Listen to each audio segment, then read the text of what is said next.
We're chit-chatting away here. Welcome back to Bay Sunday. You have probably seen him in a San Francisco courtroom or right here on CBS 5. A very familiar face in the legal world, a former candidate for mayor, by the way, and a staunch advocate for pension reform, and the only elected public defender in the state of California. Here to chat with us all things legal is Jeff Adachi. How are you? Hey, it's great to be here, Frank. I can say go Bears off the top because we're both Cal grads. But you're a busy guy. Yeah. You're a busy man. You've got a lot of people that work underneath you. And explain what the public defender is for us. Well, if you're charged with the crime Right. and you can't afford a lawyer, and lawyers are very expensive, then the public defender, we step in and provide representation. So I have 92 attorneys and 67 support staff that provide representation to get this about 25,000 people every year. And if you can imagine, this is life and liberty we're talking about. If you're charged with the most serious crime, a murder or a capital offense, and a legal defense can cost you in the hundreds of thousands of dollars. And so many people can't afford a lawyer.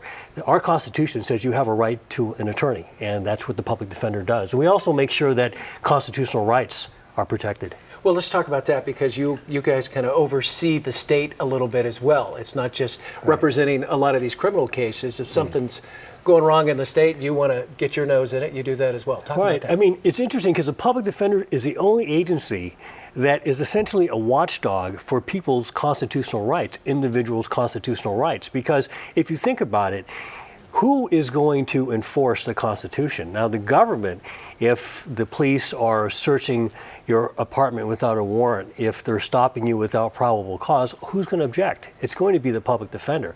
And so, in a sense, our agency is the only agency that's essentially paid to fight the government and fight against abuses. And we've done this. We've had the crime lab scandal when we had a technician who was not only testing the drugs, but was using them. We had another situation where police were barging into hotel rooms without a warrant, and that was caught on video. And so these are the kinds of cases and situations that come across my desk every day. Well, it's kind of apropos that you're here because this is the 50th anniversary, I guess, of Gideon versus Wainwright. Right. Which kind of is the reason why you're here. Tell us about that case, a watershed case 50 years ago. Well, in 1963, there was an inmate in a Florida prison who had been tried and convicted for burglary, which is a felony, and was not given a lawyer. And so he wrote in his own handwriting a petition to the United States Supreme Court and said, hey, this isn't right. What about the Sixth Amendment? And the Supreme Court said, you're right. And at that point, determined that every person who was charged with a felony or a misdemeanor and faced jail time was entitled to a lawyer. Now, in California, we've had a public defender's office for many years. Our office was founded in 1921. It was our 90th anniversary last year. And that's because California's first woman attorney, a woman by the name of Clara Fultz, came up with the idea. You've been reading my notes here, Jeff, haven't you?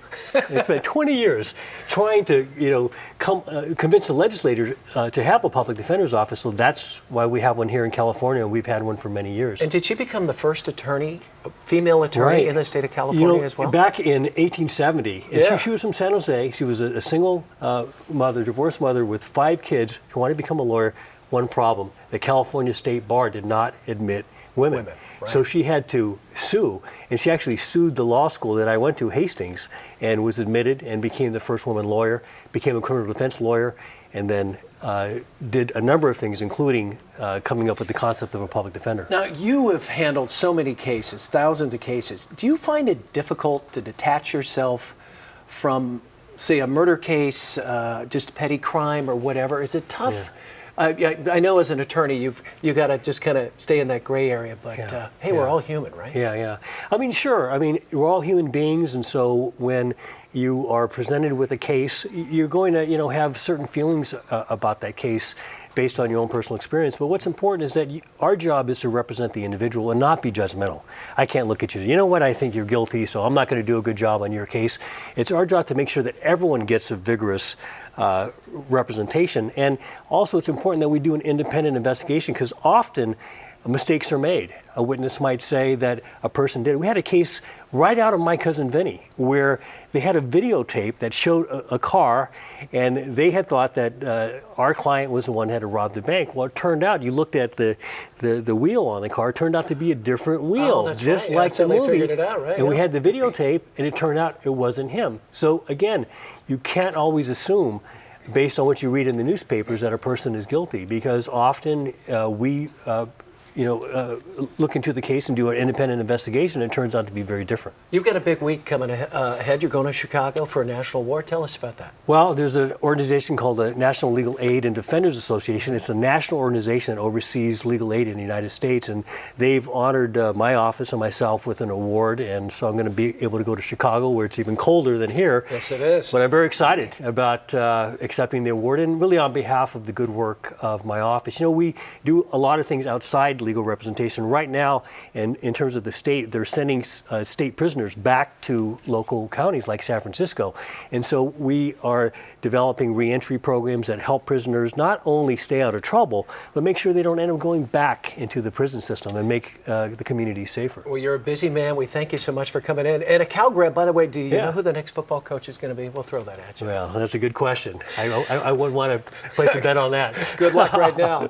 All the best. Jeff Adachi, thanks so much for coming in. For more information, you can log on to sfgov.org. Back with more Bay Sunday right after the break. Stay right there.